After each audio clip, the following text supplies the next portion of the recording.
what was the turning point for you? Because like you said earlier, you didn't always have it. You wasn't always that guy. What was the turning point for you when you was like, you know what, I need to learn. I got to figure this shit out. What was So that incident? yeah, man. So once when I got my first kiss at 18, that gave me the green light. Okay, I'm on the path now. I've been on the bench watching my homeboys just kill it since they were 14. Now Mm, I'm finally on the court and I'm getting some shots off and I'm hitting. My issue then became after that was I thought once when you like a girl, okay, that you shouldn't play games. You know, now you like her, you should be vulnerable. If you want to text her every day, tell her and do that. If you want to give her gifts every day, do that. Do whatever your heart tells you to do. And then I started losing girls. So obtaining a quick hookup was now easy. Not easy, but it was a lot easier than before. But mm, now getting the girl that I like to like me back and stay interested, that's where I struggled. So it wasn't until, man, maybe 24, 23, I ran into Alpha Male Strategies. A friend of mine was playing it in the car. And here's the thing, if you ask any man on the street, they're going to tell you they get women, they understand dating. Because what guy wants to admit they don't know dating or they don't know girls at right, right. 25, 26? So I was kind of like, I don't need this shit. But low key, I was like really listening because all the things Dre, all the things AMS was talking about were things I was doing. He said, don't over validate. Did that. He said, don't argue with a woman. Did that. They said, don't. I say, have the abundance mindset. Don't chase. I did that. So I'm starting to hear him out and listen, and I started applying it, and then I started seeing results where I was able to keep women who were interested in me around much longer and longer term.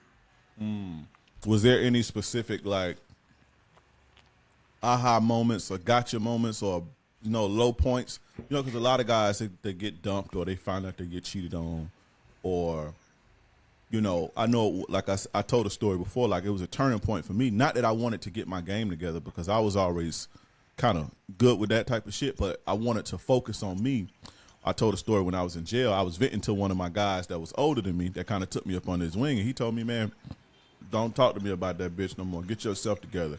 And he Mm-hmm. told me, and I was in jail when he was telling me this. He told Mm-hmm. me, you know, and I was 20 years old, 21 years old. He was like, listen, you'll never get nobody. You'll never be able to take care of nobody. You'll never make sure nobody's straight unless you straight. You got to get you first. You got to get you right first. Pour into your cup first. Start worrying about these bitches. You don't know whether you're going right or left. You don't know whether you're going or coming. You don't know how much time you're gonna get your shit together before you start worrying about a bitch. I don't want to hear nothing else about that bitch. And at first I was kind of mad, but it hit me, right? But that was a defining moment for me to where I was like, you know what?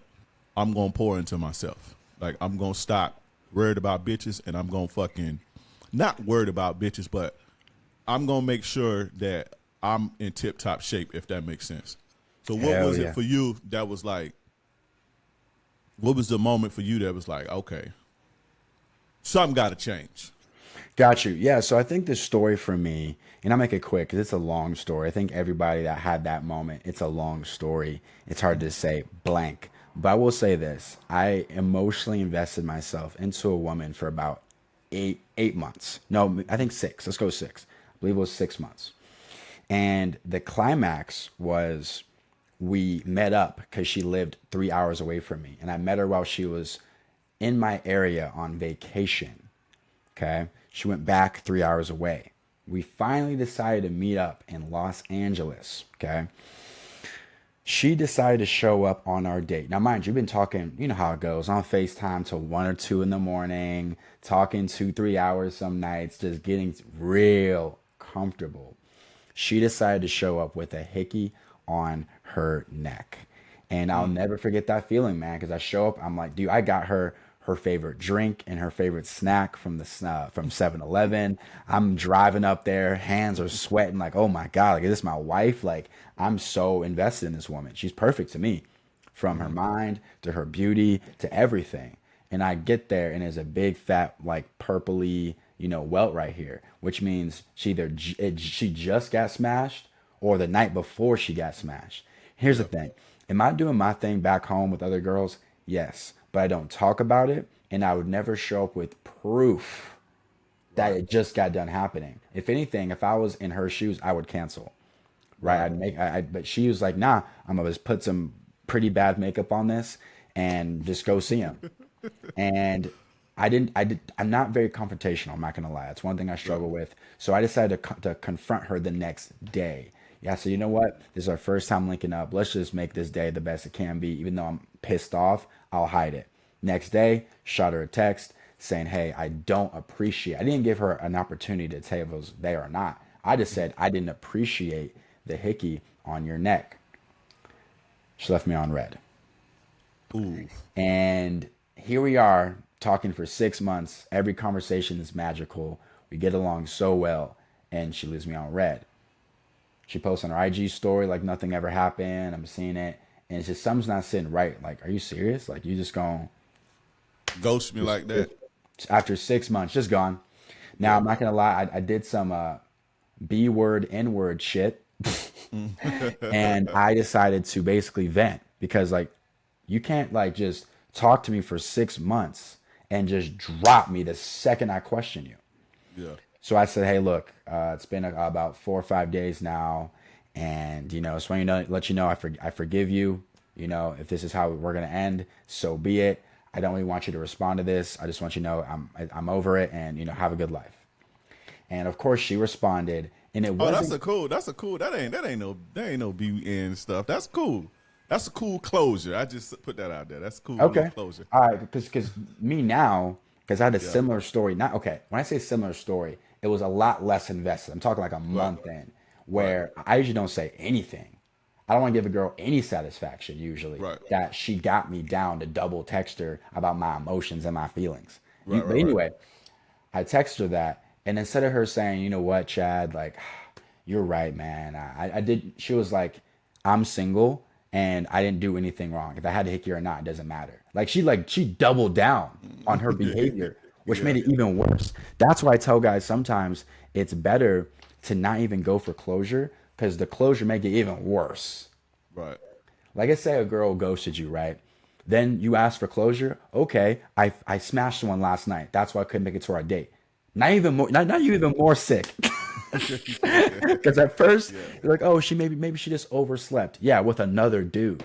You're right. So Now, sometimes I don't even go for the closure. I just let myself paint the picture I want to paint, and I move on. But she gotcha. doubled down on her behavior.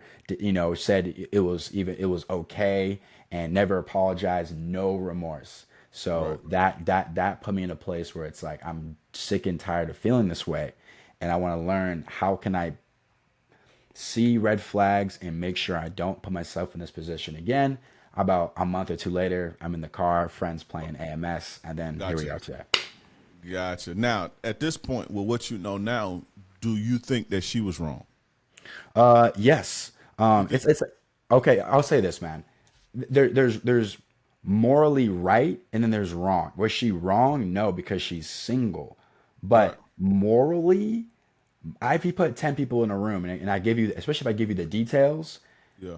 people go, okay, is she single? So was that a fair move? Sure, but she shouldn't The have done hickey. that. The hickey part. Yes, It's some correct. bullshit. Tacky. Tacky. Yeah. Yeah, Gotcha. sure, Gotcha. sure. So that's what I'm Yeah. saying. Like it's like a come on man moment. It's like, Yeah. yeah, you're single, but like come on. Yeah. Yeah. Be a little bit more. Yeah. She crazy for that. She wild. Yeah, Yeah. man. She So wild. I done I'm, had I'm shit like that happen to me too. Not yeah. in that type of thing, but it's just like, hey, come on, bro. Yeah, Come that's on. what I'm saying. It's But just come on, have some respect. That's all I asked. I gave her plenty of respect. I showed up with her favorite drink, a snack, and she showed up with a hickey. What a fair exchange. You know what I mean? yeah, that's some bullshit, man. I'll be here all day. I mean, I got some stories too, man. I But bet you do, man. this ain't Shit. about me. This Yeah. about you. But anyway,